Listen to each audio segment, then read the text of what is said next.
Conflicted with the knowledge that the gods are both powerful and terrible, Siggy struggled under a maddening curse as the group headed to Thryn. Siggy was struggling to reconcile his newfound belief in the gods, but Willow's wisdom stayed with him, and he began to trust that Haveron was one of the good ones. As the battle ensued with the aspect haunting Selene Sumner, his beliefs were challenged once again.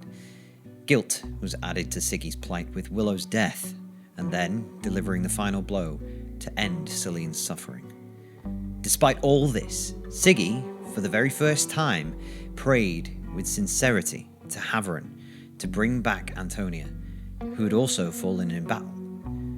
To his surprise, it worked.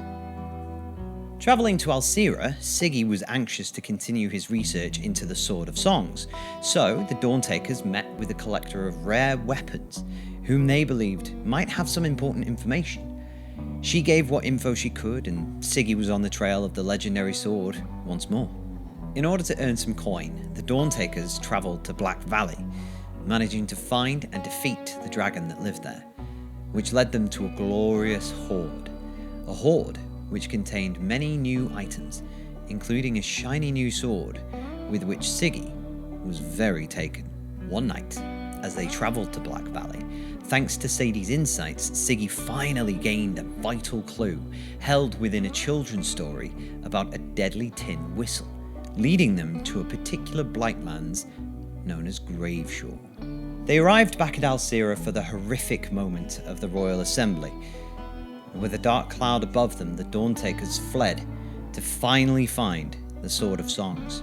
The quest through Graveshore was a fraught one, but finally, Sigismund Olafsson came face to face with his destiny. The Sword of Songs. The curse from his current weapon soon reared its head, however. Reluctant to let go of the Sword of Vengeance, Siggy disregarded the Sword of Songs to the shock of his Drengr. In order to try and break the curse, Willow attempted to remove the sword from Siggy's person, only succeeding in inspiring his fury. Siggy turned on the Dawntakers, but luckily, he was subdued, and the curse of the sword was broken. Taking up the Sword of Songs, it took on a new form in Siggy's hands, becoming the Axe of Songs. As they arrived, however, Astrid claimed that she had been contacted by the ancestors and denounced Siggy as an omen of ruin. In a battle for the ages, Siggy challenged Astrid to a Holmgang and emerged victorious, becoming Jarl of his people and leading them into a new dawn.